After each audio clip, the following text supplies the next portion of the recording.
बिस्मिल्लाहिर्रहमानिर्रहीम। Programme public property के साथ आपका मेज़बान फैसल शाही हाज़िर खिदमत है। नाज़रीन, ज़मीन या जायदाद में सरमायाकारी इस नीयत से की जाती है कि इसका कोई मुनासिब मुनाफा होगा। सफ़ेद पोश और ख़ासकर नौकरी पेशा जो अफराद हैं वो किस्तों पर प्लाट लेने या कोई भी जायदाद ख़रीदने को तरजीह देते हैं और एक अपनी अपनी जो उनकी तनख्वाह होती है उसका बड़ा हिस्सा किस्तों की मद में वो अदा करते हैं और ताकि वो अपने अहल खाना के लिए कोई छत मुहैया कर सकें। लेकिन देखने में आया है कि ऐसे ही सादा लोग जो शहरी हैं वो नौसरबाज और जाली हाउसिंग सोसाइटीज़ के हत्थे चढ़ जाती है और फिर अपनी उम्र भर की जो जमा पूंजी होती है वो लुटा बैठते हैं। ये जाली हाउसिंग सोसाइटी मालकान कैसे फ्रॉड करते हैं, इनका तरीका वारदात क्या होता है, आज के प्रोग्राम में हम इस पर रोशनी डालेंगे। लेकिन इसके साथ साथ हम बात करेंगे ओवरसीज़ पाकिस्तानी पाकिस्तान में सरमायाकारी करते हैं और इस नीयत से करते हैं कि उन्हें यहाँ पे एक मुनाफा होगा, लेकिन ओवरसीज़ पाकिस्तानी भी जाली हाउसिंग सोसाइटीज़ का शिकार हो जाते हैं और जो जाली हाउसिंग सोसाइटीज़ हैं वो दर प्लाट बेच रही होती हैं। कोई भी इस पर चेक एंड बैलेंस नहीं होता। इसका ज़िम्मेदार कौन है? आज के प्रोग्राम में इन्हीं जो मौज़ूआत पर हम बात करेंगे। सबसे पहले मैं अपने मेहमानों से आपका तारुफ़ करवा दूँ। स्टूडियो में मुझे ज्वाइन किया है जनाब हरमीत सिंह साहब ने, सीनियर सहाफ़ी हैं और एंकर पर्सन भी हैं, जबकि स्काइप पे वीडियो लिंक पे हमारे साथ मौजूद हैं आदिल भट्टी साहब, आप सेक्रेटरी हैं रैका के, जबकि वीडियो लिंक पर हमें लंदन से ज्वाइन कर रहे हैं चौधरी तबरेज़ ओरा साहब, आप सीनियर सहाफ़ी हैं। सबको मैं वेलकम कहूँगा। सबसे पहले हरमीत सिंह की तरफ मैं आऊँगा। हरमीत साहब, मैं ये जानना चाहता हूँ, आप देखते हैं कि जो हाउसिंग सोसाइटियाँ और ख़ासकर हम जब जाली हाउसिंग सोसाइटीज़ की बात करते हैं तो पाकिस्तान में बहुत तेज़ी से वो उनकी तादाद में इजाफा होता चला जा रहा है। क्या वो बुनियादी वजह है जो कि इसकी रोकथाम जो है अब तक मुमकिन नहीं हो पा रही? देखिए फैसल, एक तो सबसे बड़ी वजह यही है ना कि बहुत सारे ऐसे लोग जो जिनकी थोड़ी बहुत तनख्वाहें होती हैं, उनकी ख्वाहिश होती है कि जिस सिटी में वो रह रहे हैं, और आपने देखा होगा खासकर मैं इस्लामाबाद की बात करूँ तो इस्लामाबाद में हम आसपास के इलाकों में सोसाइटियों की भरमार देखते हैं। इसी तरह लाहौर की तरफ आप जाते हैं, कराची की तरफ, तो जो बाहर से यानी देहात से लोग आए थे, दीगर शहरों से लोग आए होते, तो उनकी भी ख्वाहिश होती कि क्यों ना आपको कम सरमाया में भी आप सरमायाकारी कर रहे हैं तो आपको जो लागत है वो भी इतनी नहीं आती और कहीं ना कहीं आपको आसानी ये होती है कि मंथली इंस्टॉलमेंट या क्वार्टर इंस्टॉलमेंट जो है उसके ज़रिए आपने पे करनी होती है। इसी तरह हम देखते हैं कि फिर मुख्तलिफ सोसाइटियाँ वजूद में आती हैं और उस सोसाइटियाँ वजूद में आने के बाद एक चीज़ जो बहुत सारे लोग जो हैं जिसको उनको समझ नहीं होती या वो समझ पाने की कोशिश नहीं करते हैं, वो ये होता है कि हमने उमूमन ये देखा होता है कि हम मुख्तलिफ टेलीविज़न के कमर्शियल टेलीविज़न और सोशल मीडिया अब तो एक बहुत बड़ा प्लेटफॉर्म है। और इसके साथ साथ एक और चीज़ आपने देखी, साइन बोर्ड वगैरह और ऐसे सेलिब्रिटीज़ को साइन किया जाता है, तो जो कस्टमर है वो जाहिर बात है अट्रैक्टिव फेसेस होते हैं, बहुत ज़्यादा अट्रैक्टिव फेसेस, और फिर तशबीर भी इस किस्म से की जाती है। और कहीं ना कहीं आपने देखो कि स्टूडेंट की एक बहुत बड़ी तादाद जो जॉब के लिए तलाश के लिए मुख्तलिफ कंपनीज में उनको जॉब्स मिल जाती है, तो फिर वहाँ से उनको कॉल्स कराई जाती हैं। तो ऐसे में होता तो ये होना चाहिए, जो जिसने भी ख़रीदनी है, प्रॉपर्टी ख़रीदनी है, किस सोसाइटी में जाना है, तो हम उमूमन सोशल मीडिया पे ही बिलीव कर लेते हैं और वहाँ से इन्वेस्टमेंट करिए, या किसी कॉल के ज़रिए हम इतने मुतमईन हो जाते हैं कि हम समझते हैं कि हाँ, जो ख्वाबों की जो ताबीर है, जिसका हमने सोचा था कि हम यहाँ पे ही घर बनाएंगे, वो एग्जैक्ट लोकेशन। लेकिन हमीद, एक और चीज़ हम देख रहे हैं कि मुख्तलिफ यूनिवर्सिटीज़ में बाकायदा सेमिनार्स करवाए जाते हैं और जो नौजवान मेल फीमेल होते हैं उनको बड़ा मिसगाइड किया जाता है और फिर वो अपने फैमिलीज़ को जाके बताते हैं कि आज हमने एक हाउसिंग प्रोजेक्ट देखा, उसको बड़ी ज़बरदस्त वीडियोस थी, आप उसमें सरमायाकारी करें। तो ये आसान टारगेट है कि स्टूडेंट्स के ज़रिए उनके वालिदैन से सरमायाकारी करवा के वहाँ पे फ्रॉड किए जाते हैं। बिल्कुल आपने दुरुस्त फरमाया कि यही एक तरीका कार है, सोशल मीडिया, फिर यूनिवर्सिटी, मुख्तलिफ ऐसे प्लेटफॉर्म, फिर हम ये भी देखते हैं कि बड़े बड़े मॉल्स में उनके स्टॉल्स लगे होते हैं और एग्जीबिशंस मुख्तलिफ जो है वहाँ पे भी इन्होंने अपने स्टॉल जो है वो लगाए होते हैं। और इसमें कोई शक नहीं है कि उन्होंने ज़ाहिर बात है मार्केटिंग करनी है, और मार्केटिंग के लिए उनके पास जो टूल्स होते हैं वो बड़े कारआमद साबित होते हैं। और यही वजह है कि बहुत ज़्यादा लोग जो ट्रस्ट कर लेते हैं, इन्वेस्टमेंट कर लेते हैं, और कहीं ना कहीं हमें ऐसा लगता है, बल्कि अब तो देखें बहुत सारी ऐसी सोसाइटीज़ हैं जिसमें जब आप इन्वेस्टमेंट करते हैं और बाद में आपको पता चलता है कि ना तो वजूद डॉक्यूमेंटेशन, कानूनी कोई कार्रवाई वो मुकम्मल नहीं करते। मैं आदिल भट्टी साहब की तरफ जाऊंगा। आदिल साहब, आपसे मैं ये जानना चाह रहा हूँ कि हाउसिंग सोसाइटीज़ जो बना ली जाती हैं लेकिन कानूनी तकाजे पूरे नहीं किए जाते, तो रियल स्टेट ही क्यों सेक्टर ऐसा है जिसमें फ्रॉड सबसे ज़्यादा होता है? इसकी बुनियादी वजह आपको क्या दिखाई देती है? देखें, बेसिकली जो है ना, हमें ये समझना ज़रूरी है कि जो इसका जो स्ट्रक्चर है ना, जो हाउसिंग सोसाइटी कोई भी शुरू करने का, उसको लॉन्च करने का, और फिर जो सेलिंग प्रोसेस जो स्टार्ट होता है डेवलपमेंट का, इसके जो फेजेज़ हैं, इनके हर लेवल के लिए एक अलग एनओसी होता है। बिल्कुल ऐसा अब ही है। हमारे यहाँ पे बदकिस्मती ये है कि एनओसी जो है वो मिलता है किसी और पर्पस के लिए, और वो यूटिलाइज किसी और पर्पस के लिए कर लिया जाता है। बिल्कुल ऐसा अब ही यहाँ पे ये बड़ी एक गलतफहमी पाई जाती है कि जब भी कहा जाता है कि एनओसी क्लियर, अब वो एनओसी एक्चुअली वो मिला किसी और पर्पस के लिए होता है। वो एनओसी होता है कि आपकी सोसाइटी को एक्सेप्ट कर लिया जाता है, आपके डॉक्यूमेंट्स रख दिए जाते हैं, कहा जाता है जी कि ठीक है, आपका कोई ऑब्जेक्शन नहीं है, आपकी सोसाइटी का प्रोसेस आप शुरू कर दें। वो बेसिकली एक स्टार्टअप के लिए आपको एनओसी मिलता है कि आप अपनी सोसाइटी का प्रोसीजर स्टार्टअप कर लें। उस एनओसी की बेस के ऊपर जो है वो पूरी सोसाइटी की जो है वो एक बिल्टअप की जाती है कैंपेन, और वो मिलियंस लगा के और फिर बिलियंस कलेक्ट किए जाते हैं। देखा गया है कि विद इन वीक्स जो है 2 to 3 वीक्स के अंदर जो है सोसाइटी जो है वो कम से कम बिलियंस में लोगों से पैसे बटोर के, और बिल्कुल उसके ऐसा ही बाद है। फिर हमारे जो अदारे हैं उनकी आंखें खुलती हैं, पता चलता है जी कि वो कोई सोसाइटी आई थी, कोई प्रोजेक्ट आया था, और वो अरबों रुपया लोगों का उन्होंने जो है वो जमा ले कर लिया। दिया। बिल्कुल लोग ऐसा ही कहते हैं जी कि है। एनओसी मिला हुआ था, वो कहते हैं जी एनओसी तो हमने दिया ही नहीं था इस पर्पस के लिए। इनके पास तो लैंड टोटल थी 100 कनाल, इन्होंने हमें अप्लाई किया किसी और पर्पस के लिए। मिसाल के तौर पर जैसा न्यू पाकिस्तान, ये नया पाकिस्तान हाउसिंग स्कीम है बिल्कुल ठीक जो है। कोई भी प्रोजेक्ट आया था, बेतहाशा नाम है उस भट्टी साहब, उसके बहुत सारे नामों से नहीं, आ रही नया होती है। पाकिस्तान जो गवर्नमेंट की जो सोसाइटी आई थी, ठीक प्रोजेक्ट है, आया स्कीम था, आया था, बिल्कुल उसमें ऐसे ही। 100 कनाल के लिए उन्होंने बेसिक रखी थी कि 100 कनाल आपके पास है तो आप अपना कोई प्रोजेक्ट शुरू कर सकते हैं। उस ठीक है। 100 कनाल लोगों ने क्या किया कि उस 100 कनाल की बेस के ऊपर नया पाकिस्तान से एनओसी दिया, और होर्डिंग्स लगा दी वहां पे, मिलियंस की वो होर्डिंग्स खरीद के कि जी एनओसी क्लियर फ्रॉम नया पाकिस्तान। लोगों ने कहा जी गवर्नमेंट का नाम भी बीच में आ गया तो बड़ी ऑथेंटिक सोसाइटी होगी, और अच्छा, आपने हजारों देखा कि बहुत प्लॉट्स सारे उन्होंने। ऐसे हाउसिंग प्रोजेक्ट जिनके पास ना तो एनओसी था, ना उनके पास लैंड थी, उन्होंने भी नया पाकिस्तान का एक छोटा सा लोगो लगाया था और धड़ाधड़ बेच रहे होते थे। कोई चेक एंड बैलेंस है ना, ही आज तक हम देख रहे हैं कि उनके खिलाफ कोई कानूनी कार्रवाई हुई। तो आपने भी देखा होगा भट्टी साहब। बिल्कुल यही मैं बता रहा हूँ कि ये इतना बड़ा जुल्म है कि सोसाइटी को 100 कनाल के ऊपर एनओसी मिला है कि उन्होंने नया पाकिस्तान, उसकी कोई एक ईंट भी उन्होंने रखी नहीं होती वहां पे, बिल्कुल और ऐसे उसके ही। ऊपर वो फाइल्स भेज देते हैं। प्लॉट्स का तो कोई वजूद ही नहीं होता, सिर्फ एक बोर्ड फ्रंट के ऊपर लगा होता है, सोसाइटी का नाम लगता है, और अरबों रुपए लोगों से वसूल हुए हैं। और अब वो जो है वो नैब हरकत में आता है, और बाकी अदारे जब हरकत में आते हैं तो पता लगता है जी वो तो पैसा सारा पाकिस्तान में आया नहीं, पाकिस्तान से कहीं बाहर शिफ्ट हो गया। ऐसी केसेस बिल्कुल आ ऐसा रहे ही है। हैं। तो मैं ज़रा तो ओवरसीज़ लोगों ने पाकिस्तानी सोसाइटी इस पे क्या कहते हैं, मैं तबरेज़ ज़ोरा साहब आपसे ये जानना चाहता हूँ कि ये जो जाली हाउसिंग स्कीम्स होती हैं, ओवरसीज़ पाकिस्तानी इनका बड़ा आसान टारगेट होते हैं, इसकी क्या वजह आपको दिखाई देती है?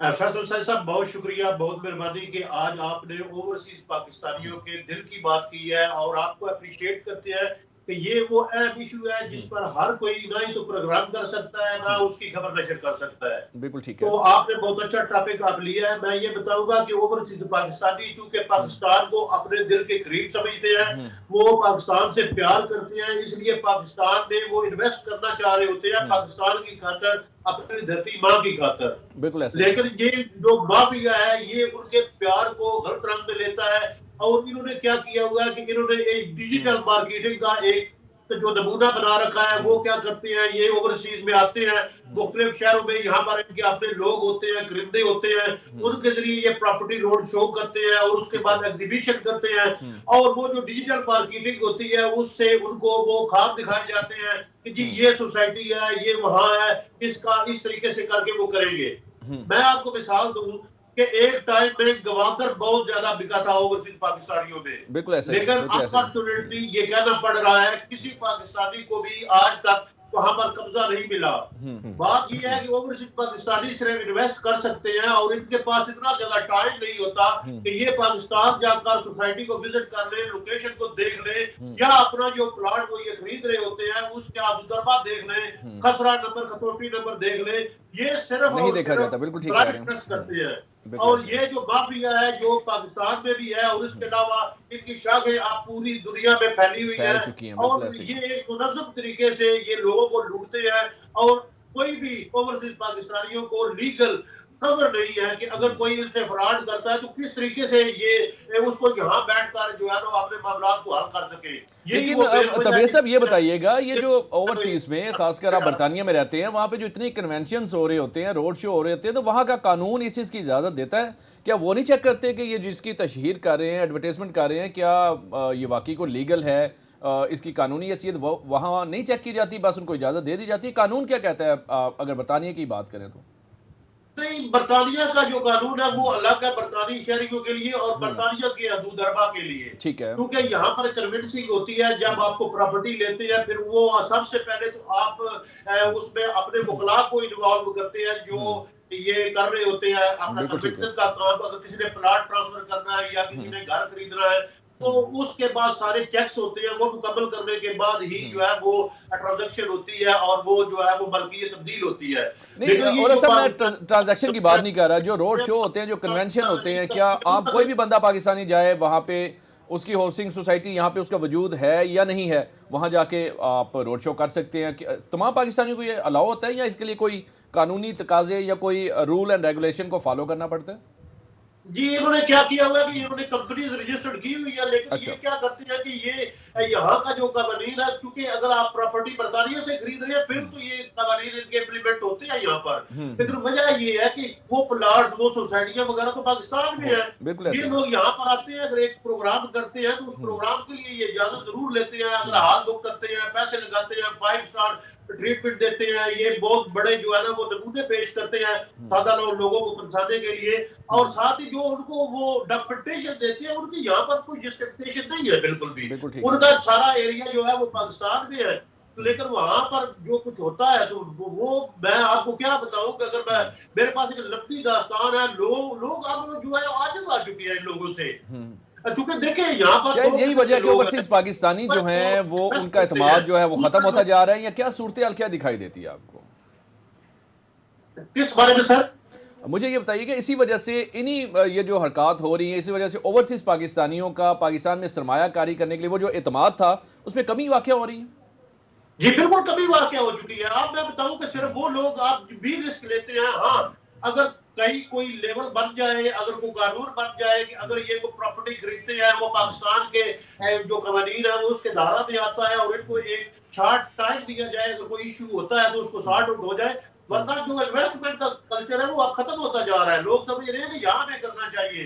हाँ, एक वो पाकिस्तानी तबका जो मिडिल क्लास का है, जिनकी मजबूरी है कि वो पाकिस्तान में अपने रिजोकारों फैमिली को सपोर्ट करने के लिए यहाँ से पैसे भेजते हैं, तो वो छोड़ के बकाया आप जो है वो सिलसिला खत्म हो रहा है। क्योंकि लोग समझते हैं कि अब पैसा गया तो सब कुछ गया, क्योंकि वहां पर बस ये इतना स्ट्रांग है। अगर ये यहाँ से वहां पर जाकर पाकिस्तानी कवानीन के मुताबिक उसको लेकर चलना भी चाहे तो मुश्किल है इनके लिए। बिल्कुल ऐसे ही है। भट्टी साहब आप बताइएगा, आपने बात सुनी तबरेज़ ज़ोहरा साहब की कि ओवरसीज़ पाकिस्तानी जो है उनका एतमाद बड़ी तेज़ी से ख़त्म हो रहा है, तो इस एतमाद की बहाली के लिए क्या इक़दाम ज़रूरी हैं? आप क्या समझते हैं इस बारे में? देखें जी, चेक एंड बैलेंस का निज़ाम हमें बेहतर करना पड़ेगा ना। ओवरसीज पाकिस्तानी की जो रेमिटेंस है हमारे लिए, वो पाकिस्तान की इकॉनमी के लिए ज़रा बैकबोन है हमारी। ऐसे ही। अगर हम उसको एड्रेस नहीं करेंगे तो ये तो देखें डे बाय डे, अभी लास्ट मंथ में जो है वो जो हमारे पास जो लेटेस्ट जो फिगर्स आए हैं कि 18% डिक्रीज आई है और फॉरेन ओवरसीज पाकिस्तानी की जानिब से फॉरेन रेमिटेंस में, तो वो तो कमी आ ही रही है। लेकिन अब यहाँ पे सवाल ये पैदा होता है ना कि हम करेंगे क्या। तो उसमें यह है कि हमारे पास पाकिस्तान के अंदर ऐसा नहीं है कि कानून मौजूद नहीं है, कानून मौजूद है।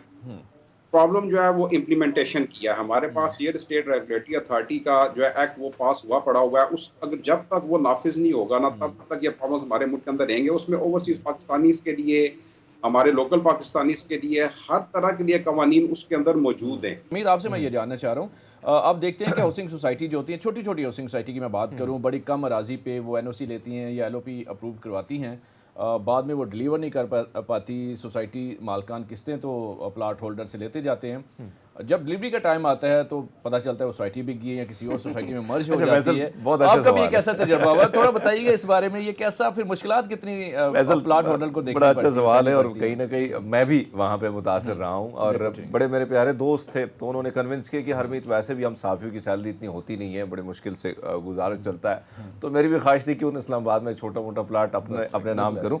और एक और चीज़, बड़े खूबसूरत तरीके से छोटी मोटी सोसाइटी जो होती है ना, उन्होंने टारगेट क्या किया होता है बड़ी सोसाइटीज़ को। तो वहाँ पे मैंने देखा कि एक तो लोकेशन बड़ी मज़े की थी और आसपास जो सोसाइटीज़ थी उनका भी बहुत बड़ा नाम था और कहीं ना कहीं बाएतिमाद भी थी। तो मैंने जब वहाँ पे इन्वेस्टमेंट की और बड़ी खुशी खुशी कर दी, मैंने कहा अब इतनी रकम है नहीं और प्लाट मेरे नाम हो जाएगा और वैसे भी बड़ा करीब था वो एरिया। सो मुझे कुछ किस्तें जो है मैंने जमा कराई और फिर मुझे नोटिस आया कि भाई ये सोसाइटी जो है ये तो किसी और मर्ज हो गई है। मैं बड़ा हैरान परेशान, मुझे कॉल्स भी आती रही, मैं दफातर के चक्कर भी लगा। अब हम साफियों को तो वैसे बड़ा मजा आता है कि हम पंगा लें, लेकिन फिर यही सोचते हैं कि जो काम है अब सोसाइटी और ये मामलात में जाने का फिर बड़ा मुश्किल हो जाता है हमारे लिए बहुत सारी चीज़ों के हवाले से। तो मैं जब गया मैंने सारी चीज़ें देखी तो उन्होंने कहा जनाब आप की ये रकम है, आप बेशक हमसे 2-3-4 लाख रुपए ज़्यादा ले लें, लेकिन ये सोसाइटी जो है ये मर्ज हो गई और आपने देनी है। आपको नहीं मिलेगा। तो फिर मैंने वही सब कुछ बड़ा ज़बरदस्त हुआ किस्सा, लेकिन वक्त की शॉर्टेज है, ब्रेक का वक्त है, मिलते हैं नाज़रीन ब्रेक। वेलकम बैक नाज़रीन, हमने अपने गुज़िश्ता प्रोग्रामों में बात की थी कि इस्लामाबाद में किस तरह तजावज़ात की भरमार है और साथ CDA के जितने भी शाहराहों की कुशादगी के मंसूबे थे सुस्त रवि के वो शिकार हैं। उसके साथ साथ हमने आपको बताया था कि जो मारगला अंडरपास है उस पर 70% से ज़्यादा काम मुकम्मल किया जा चुका था, अचानक उसको बंद कर दिया गया। क्यों बंद किया गया उसकी तमाम वजूहात हमने उससे पर्दा उठाया था। हम शुक्रगुजार हैं CDA के जिन्होंने दोबारा मारगला अंडरपास की तामीर का काम जो है उसको शुरू किया और उस हवाले से अब उस पर काम शुरू हो चुका है। उसके साथ साथ आज के प्रोग्राम में के इस हिस्से में हम बात करेंगे कि जो एक्सप्रेस वे है वहाँ जो काम है क्यों सुसरवे का शिकार है, उसका स्टेटस क्या है। मुझे स्टूडियो में ज्वाइन किया है जनाब नवीद सदीकी साहब ने, आप सीनियर सहाफ़ी हैं। मेरे साथ तशरीफ़ फरमा है जनाब वकार अब्बासी साहब, आप भी सीनियर सहाफ़ी हैं। दोनों को मैं खुश आमदीद कहूँगा। सर वकार अब्बासी साहब, आपसे मैं ये जानना चाहूँगा कि आपने भी देखा कि जो मारगला अंडरपास है हमने उस पर बात की, उसकी आवाज़ उठाई और उस मनसूबे पे दोबारा काम का आगाज़ कर दिया गया है, क्या स्टेटस क्या है उसका?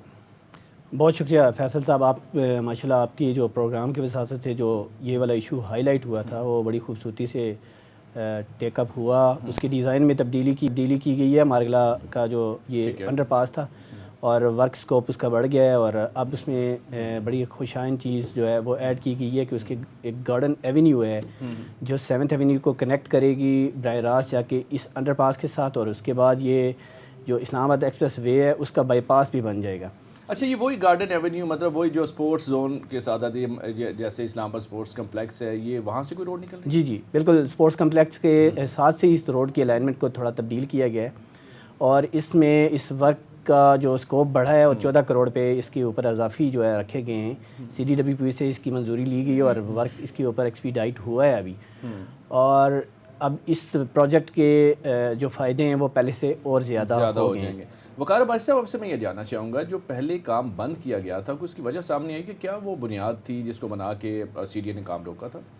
देखें, CDA का तो ये मौक़िफ़ था कि जनाब ये इसी डिज़ाइन की वजह से कि इस डिज़ाइन में थोड़े से फ्लाज हैं और अगर इसे हम टैकल करते हैं तो इसका जो अफादियत है और ज़्यादा बढ़ जाएगी।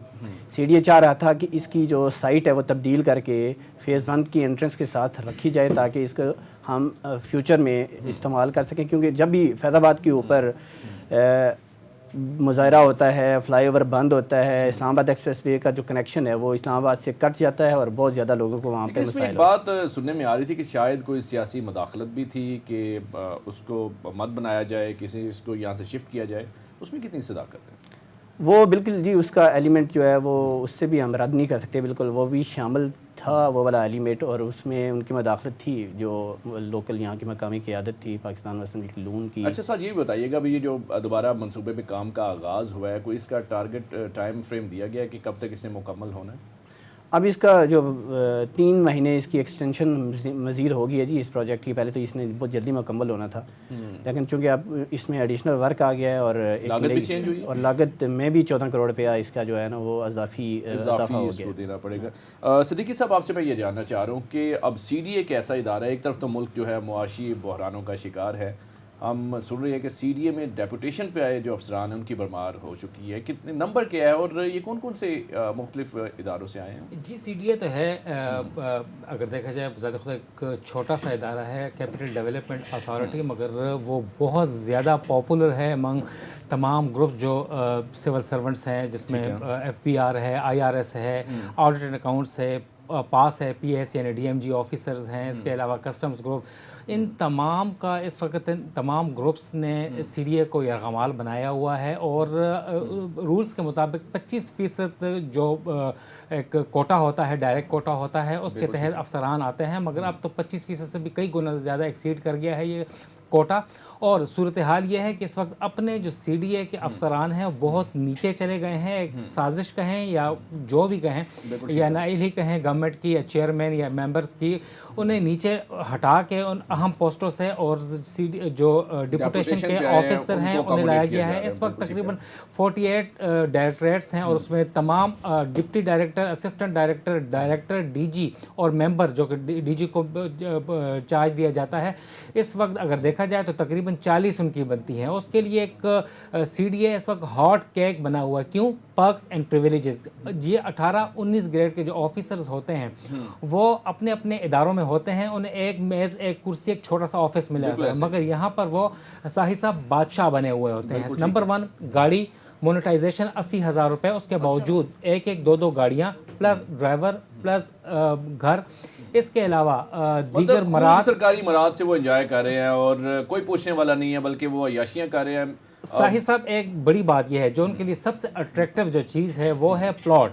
अच्छा। 1 साल के बाद वो एलिजिबल हो जाते हैं अपने प्लॉट के लिए, जबकि CDA के जो मुलाजिमीन और अफसरान हैं वो 10 साल के बाद एलिजिबल होते हैं। मगर अभी तक कामरान लाशारी जो कि मुशर्रफ दौर में चेयरमैन थे, उन्होंने एक ट्रांसपेरेंटली दिया था, प्लॉट्स दिए थे, उसके बाद प्लॉट्स नहीं मिले, मगर उसके बावजूद सब लोग आते हैं यहाँ 2-2, 3-3 साल डिप्यूटेशन गुजारते हैं, पैसे कमाते हैं, पर्क्स एंड प्रिविलेजेस लेते हैं, मज़े करते हैं, प्लॉट लेके फिर चले जाते हैं, दीगर आ जाते हैं। इस वक्त भी अगर देखा जाए चेयरमैन, मेंबर, DG, आज की बात है, आज एक जूनियर मोस्ट डिप्यूटेशन ऑफिसर को डायरेक्टर जनरल एनवायरनमेंट का चार्ज दिया गया है और वहाँ पे सीनियर मोस्ट जो डायरेक्टर जनरल थे इरफान नियाजी, उन्हें हटा दिया गया है और उस 18 ग्रेड की अफसर के नीचे 19 ग्रेड के अफसर जो हैं वो काम करेंगे। इसके अलावा डिप्यूटेशन इसके और मज़े क्या हैं, उन्होंने अपने मेल मिलाप करके गैंग अप होके उन्होंने एक कानून पास करवाया है बोर्ड से, और उन्होंने हालांकि जो डिप्यूटेशन आते हैं 3 साल के लिए और एक्सटेंडेबल अप टू 2 ईयर्स यानी 5 साल के लिए डिप्यूटेशन के पीरियड के लिए दीगर सर्विसेज के लोग CDA में सर्व करने के लिए आते हैं, और उन्होंने अपने लिए CDA हॉस्पिटल में ताहयात उन्होंने अपने लिए, और यानी वो जब CDA छोड़ के चले भी जाएंगे उसके बावजूद भी वो CDA में जो मेडिकल फैसिलिटी उनको रहेगी। तो वकार अब्बासी साहब, मामला आपने भी सुना, डेपुटेशन पे तो आने के एक वो कह रहे मेला लगा हुआ है CDA में। मैं आपसे ये जानना चाह रहा हूँ कि CDA के पास फंड्स तो होते नहीं है, और साथ 12 को जो इंटरचेंज, हमने एक प्रोग्राम भी उस पर किया था कि वहाँ जो फ्लाई ओवर है 2 बार वो गिर चुका है, 2 बार हादसात हो चुके हैं। इंक्वायरी एक कमेटी बनाई गई थी, उसकी कोई रिपोर्ट सामने आई? जी अभी तक तो खैर वो इंक्वायरी रिपोर्ट अभी तक सामने नहीं आई है, और मेरे ख्याल में उस पहले वाले हादसे की इंक्वायरी कमेटी बनाई गई थी और वो उसके बाद दूसरा हादसा हो गया इसके ऊपर इत्तेफाक से। अब दोनों की जनाब अभी तक तो खैर कोई रिपोर्ट नहीं आई है, और कोई पेशरफ्त उसमें हुई हो? उस पर कोई अभी तक कोई रिपोर्ट मंजर आम पे नहीं आई है। अच्छा, मुझे ये बताएं कि इस्लामाबाद में CDA के इस टाइम कितने को डेवलपमेंट के काम जारी हैं, कोई उसका कोई नंबर या कोई आइडिया हमारे नाज़रीन को दीजिएगा। जी 10 से तकरीबन 12, 1 दर्जन के करीब बड़े प्रोजेक्ट्स हैं इस वक्त, जिनकी लागत जो है वो तकरीबन 1 खरब रुपए से ज़्यादा की है। बिल्कुल ठीक और ये भी जो सरकारी गवर्नमेंट की जो ऑर्गेनाइजेशंस हैं उनके ज़रिए ये काम हो रहे हैं डेवलपमेंट के। सड़कों की तोसी है, बड़े जो एवेन्यूज़ की तामीर है, बाईपासेस की जो कंस्ट्रक्शन हो रही है। तो एक एक्सप्रेस वे के ऊपर एक तो क्रॉल इंटरचेंज है और फिर एक्सप्रेस वे की जो एक्सटेंशन है उसकी कुशादगी का मंसूबा जो जारी है, 2 उसकी मेरे ख्याल तारीखें गुजर चुकी हैं, वो कब मुकम्मल होगा? उसकी जो ये सुस्त रवि का शिकार, इसकी वजह क्या बताते हैं CDA काम? देखें, ये इस्लामाबाद एक्सप्रेस वे की जो ड्यूलाइजेशन है इसके 3 से 4 फेजेस थे। ये 2016-17 से ये प्रोजेक्ट शुरू है, ठीक है, और अब 2023 आ गया है, तो ये फेजेस के अंदर ये प्रोजेक्ट हो रहा है। हाँ, पिछली गवर्नमेंट 2018 में इसे 10 अरब रुपए की एक्सटेंशन दी गई थी और PSDP से इसके फंड्स की एलोकेशन हुई थी। इस दफ़ा तो PSDP जितना भी था वो चूँकि उनसे CDA को तो बजट नहीं मिल सका, PSDP जो रिजर्व था। CDA चूँकि अपने वसाइल से इस प्रोजेक्ट की फंडिंग कर रहा है, लेकिन अब इसका जून की डेट दी गई है कि जून तक ये जो है इसका आखिरी जो फेज वहाँ जो हालात लग रहे हैं, जैसा काम हो रहा है, आपको लगता है कि जून में मुकम्मल कर लेंगे? मुझे लगता तो नहीं है, चूँकि फ़ंड्स की जो अवेलेबिलिटी है वो CDA के पास बहुत ज़्यादा उसकी कमी है। نہیں ہے. صدیقی صاحب بتائیے گا، جتنے ڈیولپمنٹ کے کام کا آغاز تو کر دیا جاتا ہے، ڈیپوٹیشن پہ آنے والے جو افسران ان کا تو آپ نے ذکر کیا، ان کو تو مراد مل رہی ہے، لیکن یہ پیسہ ڈیولپمنٹ جو کام ہے ان کی جانب کیوں نہیں لگایا جا رہا؟ دیکھیں جی، میں نے جیسے پہلے ذکر کیا کہ 20 سے 25 ارب روپے پی ٹی آئی کی گورنمنٹ میں خرچ ہوئے، اور یہ مطلب پچھلے 2 سالوں کے دوران 25 ارب روپے اسلام آباد میں اگر یہ 25 ارب روپے 5 لاکھ روپے کر کے کوٹیشن ورک پیس میلنگ کہتے ہیں، یہ انہوں نے ان وائلیشن آف رولز کیا ہے، پیپر رولز کی خلاف ورزی کے اوپر. اگر یہ پیسے اسلام آباد میں 5 ارب روپے بھی لگے ہوتے اسلام آباد نکھر اٹھا ہوتا. اگر یہ 25 ارب روپے کراچی میں لگتے، میٹروپولیٹن سٹی ہے بہت بڑا، اور وہ نکھر چکا ہوتا. مگر اسلام آباد کی حالت دیکھیں، برا حال. صرف اگر آپ سری نگر ہائی وے دیکھیں، اس میں 3 سے 4 پروٹیکٹڈ جو یو ٹرنز ہیں وہ اسے سگنل فری کرنے کے لیے بنائے ہیں، وہ بھی کروڑوں روپے اس کے اوپر خرچ ہوئے ہیں صرف چھوٹے سے یو ٹرنز کے لیے. مگر روزانہ ایکسیڈنٹس ہوتے ہیں. ڈیولپمنٹ پروجیکٹس کا تو یہ حال ہے. اندر جو MPO کے افسران ہیں، ڈیولپمنٹ کے، انجینئرنگ کے دیگر جو ممبرز وغیرہ افسران ہیں، وہ مل بانٹ کے، اور کچھ پرائیویٹ کانٹریکٹرز ہیں، وہ پرائیویٹ کانٹریکٹر جو کہ پیدل آئے تھے اور وہ ارب پتی بن کے اور لینڈ کروزرز پہ وہ پھرتے ہیں. تو یہاں پر مل بانٹ کر انہوں نے اتنا نقصان پہنچایا ہے. تو اب فنڈز کی کیونکہ گورنمنٹ اس کے اوپر دیتی نہیں ہے، اور جو ان کے اپنے فنڈز ہیں پلاٹس بیچ کے انہوں نے مل بانٹ کے، جو ڈپوٹیشن کے افسران اور دیگر جو اپنے افسران اور اہلکار ہیں انہوں نے مل کر CDA کو لوٹا ہے. اور اسلام آباد جو ہے، اسلام آباد میں پانی نہیں ہے، سڑکیں نہیں ہیں، کھڈے ہیں، فٹ پاتھ نہیں ہے، بہت سارے مسائل ہیں. مسائل کی تو بھرمار پڑی ہوئی ہے. صدیقی صاحب، باتیں بہت ساری ہیں، مسائل بہت سارے ہیں، ایشوز بہت سارے ہیں، اور سکینڈلز بھی بہت سارے ہیں، لیکن ہمارے پاس وقت کی کمی ہے. بہت شکریہ آج اپنے پبلک پراپرٹی کے لیے ٹائم نکالا. وقار عباسی صاحب، آپ کا بھی بہت شکریہ. وقت ہے یہاں ایک بریک کا، ملتے ہیں. ویلکم بیک ناظرین. بریک کے بعد ہم بات کریں گے ڈسکا پسرور روڈ، جو ایک مدت سے ٹوٹ پھوٹ کا شکار تھی. عرصہ دراز بعد اس پر تعمیر کا کام ہوا، لیکن تعمیر کے کچھ ہی عرصے بعد دوبارہ یہ شاہراہ ٹوٹ پھوٹ کا شکار ہونا شروع ہو چکی ہے. لیکن اس کے ساتھ ساتھ پسرور کو ڈسکا سے ملانے والی لگ بھگ یہ 2 کلومیٹر کا پیس ہے جسے بغیر تعمیر کے چھوڑ دیا گیا. کیوں چھوڑا گیا اس پر ہم بات کریں گے. لیکن یہ جو تعمیر جہاں نہیں کی گئی، یہ ٹوٹ پھوٹ کا شکار روڈ ہے، جہاں پر شہریوں کو مسائل کا سامنا تو ہے ہی، لیکن ساتھ واردات کا بھی یہ گڑھ بڑھ چکا ہے. لیکن اس کے ساتھ ساتھ پروگرام کے حصے میں ہم بات کریں گے گجرانوالہ ڈویژن، جہاں ایگریکلچر لینڈ تھی اور بہت یہ زرخیز زمین تھی، جہاں اجناس کی بہت زیادہ جو ہے وہ کاشت ہوتی تھی. اب ہاؤسنگ سوسائٹیز کا وہاں پر زور ہے. ایگریکلچر لینڈ کو تیزی سے ختم کیا جا رہا ہے، اور لگ بھگ گجرانوالہ ڈویژن میں 350 سے زائد جعلی ہاؤسنگ سکیمز بھی اب موجود ہیں. سب سے پہلے ہم آپ کو ڈسکا پسرور روڈ کی حالت زار پر ایک رپورٹ دکھاتے ہیں، اس کے بعد ہم مزید بات کرتے ہیں. ڈسکا پسرور روڈ انتہائی اہمیت کا حامل روڈ ہے. یہ 2 تحصیلوں اور ایک ضلع کو آپس میں ملاتا ہے. اس روڈ پر موٹر وے انٹرچینج بھی اب دیا گیا ہے. 25 سال ٹوٹ پھوٹ کا شکار رہنے کے بعد 4.5 سال قبل پختہ تو تعمیر کیا گیا، مگر اس روڈ کی چوڑائی کم کر کے علاقہ مکینوں کے ساتھ مذاق کر دیا گیا. اس روڈ کی چوڑائی کم ہونے، روڈ لائٹ نہ ہونے کی وجہ سے آئے روز حادثات، چوری چکاری بڑھ گئیں. طلباء اور طالبات سکولوں کالجز جاتے ہوئے خوف محسوس کرتے ہیں. ڈسکا پسرور روڈ کشادہ تو نہیں ہے، یہاں پہ ہائی سپیڈ کی وجہ سے ایکسیڈنٹ بہت زیادہ ہوتے ہیں، جس سے آئے دن حادثات رونما ہوتے ہیں. ہمیں صبح جانے میں کالجز بہت زیادہ مشکل پیش آتی ہے، کیونکہ یہ سنگل لین روڈ ہے. ہماری گورنمنٹ سے اپیل ہے کہ اسے کشادہ کیا جائے. پسرور بائی پاس سے اندرون شہر جانے والا روڈ انتہائی خستہ حالی کا شکار ہے، جس پر سبزی منڈی بھی واقع ہے. یہاں پر جو سبزی منڈی ہے وہاں پر دور دراز دیہات سے لوگ خریداری کے لیے آتے ہیں، اور اس روڈ پر جب سے موٹر وے کا انٹرچینج بنا ہے، اس روڈ پر ٹریفک کا بہاؤ زیادہ ہو گیا ہے، اور ٹریفک کا دباؤ زیادہ ہونے کی وجہ سے یہاں پر سہولیات ناکافی ہیں. اور اس کے علاوہ حادثات جو ہے نا، وہ تو آئے روزانہ یہاں پر حادثات ہو رہے ہیں. ڈسکا سے پسرور جاتے ہوئے رستے میں انتہائی اہمیت کے حامل قصبات، جن میں منڈے کی گرایا دھیدوں والی واقع ہیں، ٹریفک کا بہاؤ زیادہ ہونے کی وجہ سے ٹریفک جام رہنا معمول بن چکا ہے. یہ روڈ بہت زیادہ یہاں پہ ٹریفک ہے، آگے انٹرچینج بننے کی وجہ سے دیہات بھی بہت زیادہ ہیں، اور ٹریفک کا جو دباؤ ہے بہت زیادہ ہو گیا. یہاں پر چوری ڈکیتی کی وارداتیں، اسٹریٹ لائٹ ہے نہیں، رات کو اندھیرا بہت زیادہ ہو جاتا ہے، اس کی وجہ سے ڈکیتیاں بھی بہت زیادہ عام ہیں. تھوڑا سا آپ اگر آگے چلے جائیں، یہ منڈی ہے، سبز منڈی ہے، یہاں پر بھی صورتحال کچھ ایسی ہی ہے. یہ پسرور روڈ 24 فٹ چوڑا ہے. अगर इस रोड को 32 फीट करके 4-4 फीट कॉलर दे दिया जाए तो शहरी आसानी से सफ़र कर सकते हैं। शहरियों का मुतालबा है कि डस्का पसूर रोड को फिलफोल कशादा किया जाए और अंदरूनी शहर जाने वाला जो यही रोड जो है उसे फिलफोल पुख्ता किया जाए ताकि शहरी आरामदेह और महफूज सफ़र कर सकें। Naveed Iqbal, public news, Daska. जी नाज़रीन, रिपोर्ट आपने देखी और हमें ज्वाइन किया है नवीद इकबाल ने। आप नुमाइंदा पब्लिक न्यूज़ डस्का से हैं और साथ गुजरांवाले से हमें जो ज्वाइन किया है ज़िशान खोखर साहब ने। आप भी सहाफ़ी हैं।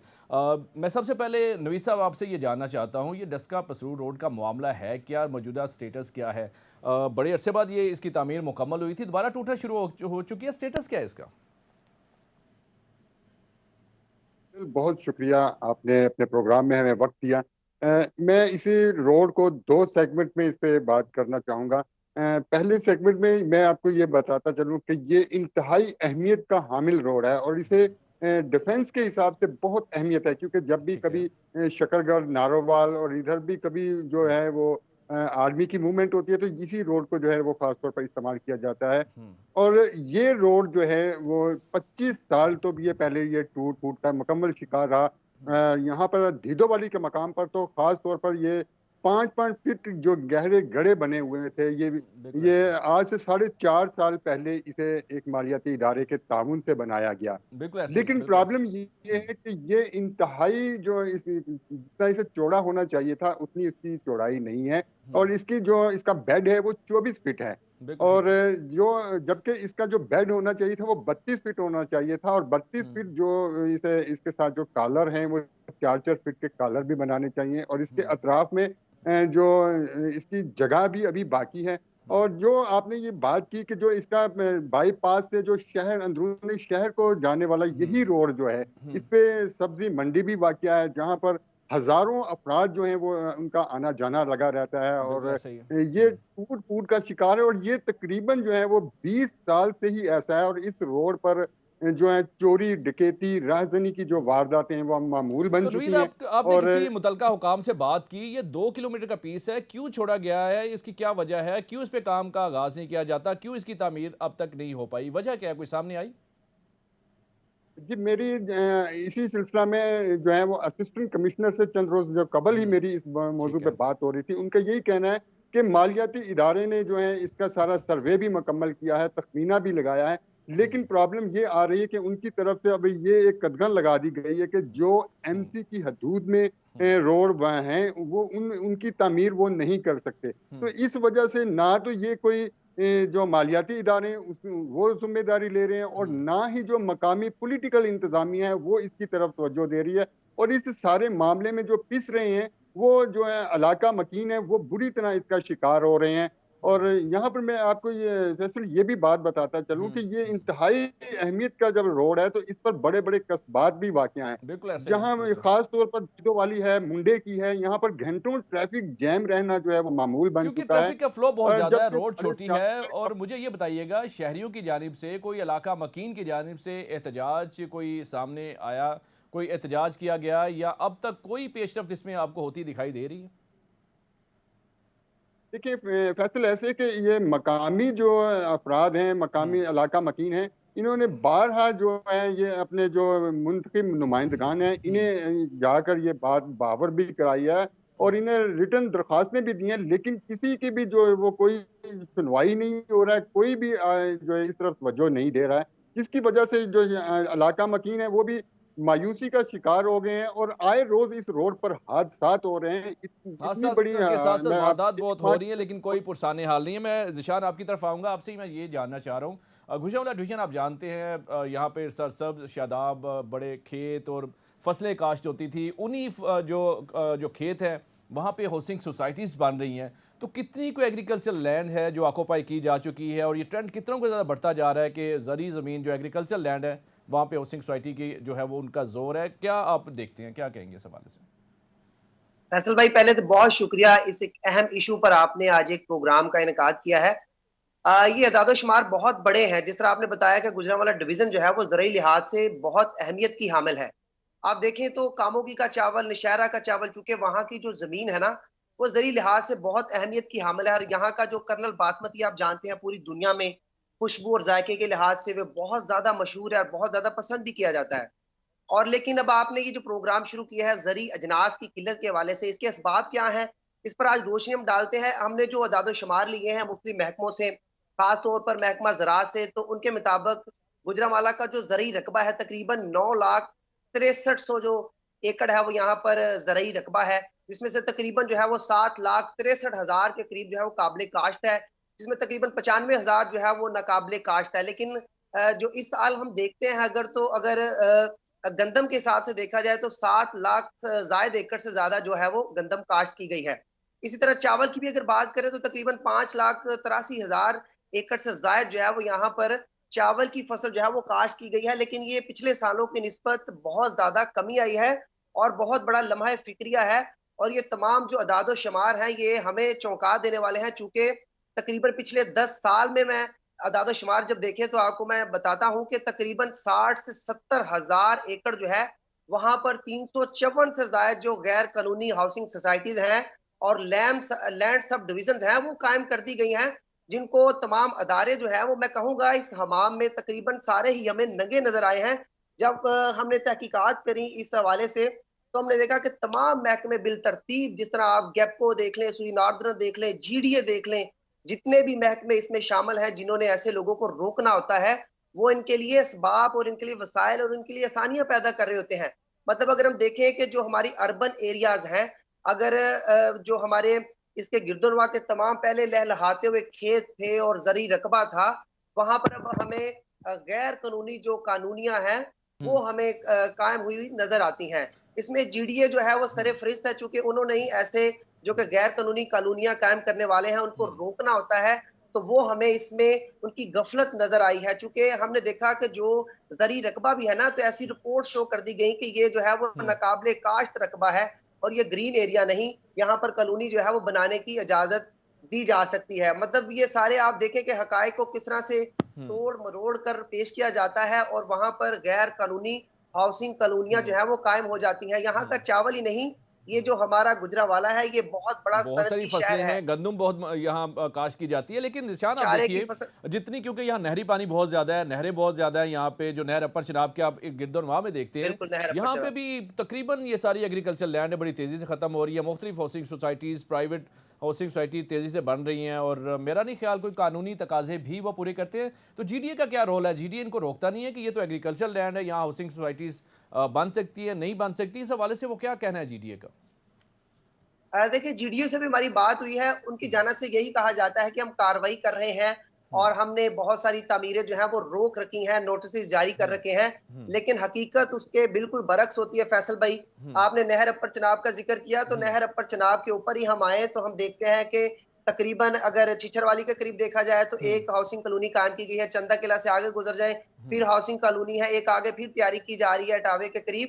تو یہ دیکھیں کہ یہ جو جتنے بھی تقریباً سرسبز اور لہلہاتے کھیت تھے جن کو یہ نہری پانی سراب کرتا تھا اور بڑا زبردست قسم کا چاول گندم یہاں سے حاصل ہوتی تھی، زرعی اجناس دیگر اجناس سے حاصل کوئی ہوتے شک نہیں تھے. ہے، بالکل ٹھیک کہہ رہے ہیں. تو یہ ایک مافیا ہے جو جہاں ان کا دل چاہتا ہے، جو روڈز کے قریب ہیں، جیسا کہ آپ فرما رہے ہیں بالکل کہ ایسے ہی ایک مافیا ہے. انوید اقبال، موضوع بڑا زیر بحث ہے، اس پہ بحث ہو سکتی ہے. بہت شکریہ آپ نے پروگرام کے لیے وقت نکالا. ذیشان کھوکھر صاحب آپ کا بھی بہت شکریہ. ناظرین، ایک الارمنگ صورتحال ہے کہ ایک طرف تو ہم بات کرتے ہیں کہ رہائشی ضروریات ہیں اس کو مد نظر رکھتے ہوئے ہاؤسنگ سوسائٹیز بن رہی ہیں، لیکن اجناس کی بھی ذرائع ضرورت ہے اور اس کی کمی جو اگر واقع ہوگی تو ہم کیسے پورا کریں گے. آج کے پروگرام میں ہم نے انہی موضوعات پر بات کی.